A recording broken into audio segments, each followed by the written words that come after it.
Okay, so how can tech teams be competitive on a global scale? Nicola Steel has worked internationally on this and is here for more. Great to have your company, Nicola. Thank you so much for joining us. Thank you very much for having me, Holly. I'm delighted to see you. Likewise. Let's talk about this. How do tech companies stand out on the global stage? So, I've been helping grow tech teams with high growth scale ups and startups in both the UK and Australia. Now I'm in Australia, been here in Brisbane since 2012. And I think one of the key things, you can have all the different tech in the world, and it's changed so rapidly over those last 22 years. But what's really key is people. People are the heart and soul of any organization, and particularly tech startups and scale ups. People are unique. They are going to give you that competitive advantage and really make your scale up grow and succeed. Um, People really drive your culture.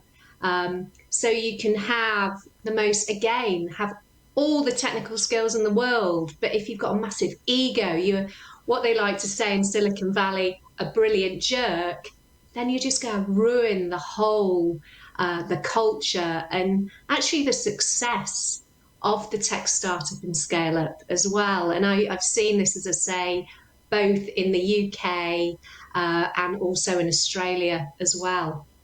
Yeah, I really like that point that you made there about the ego as well. So how do you actually, I guess, how do business owners decide who are the right people?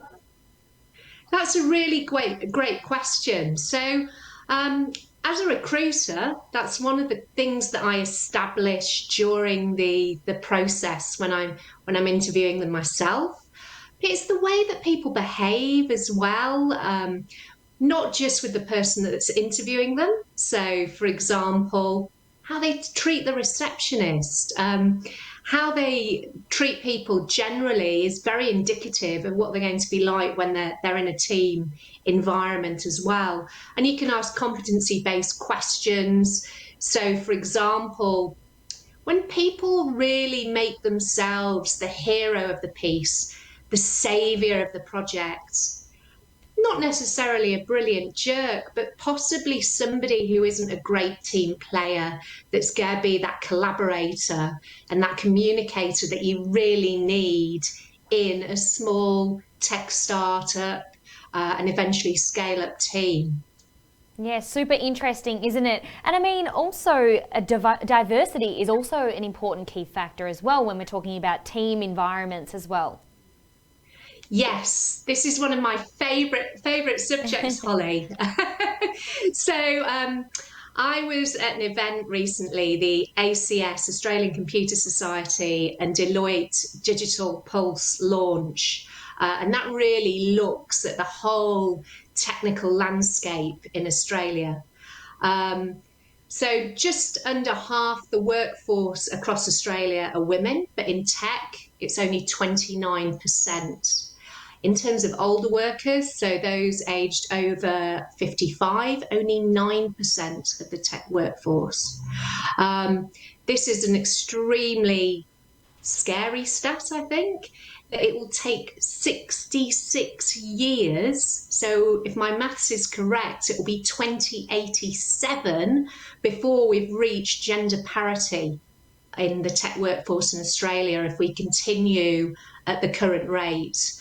2087, I don't think I'll be around by that time. And No, my no, kids will, yeah, my kids will probably be grandparents or even great grandparents by then, which is really scary. But why should we care? Why should we care about diversity?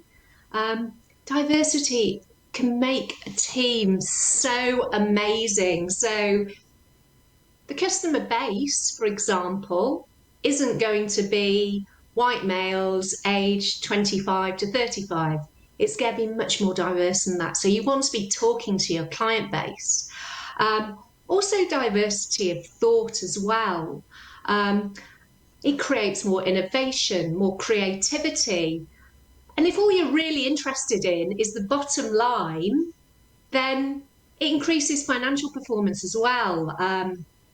Actually, McKinsey & Co. 21% increase in profit by having more females in a team, which is quite an incredible statistic. So even the accountants would like that part of diversity, I think. Oh, indeed, I agree with you then. And 2086, I think I'll be looking a lot different by then. Diversity is so important. Nicola, thank you so much for joining us. Thank you. Thank you for having me.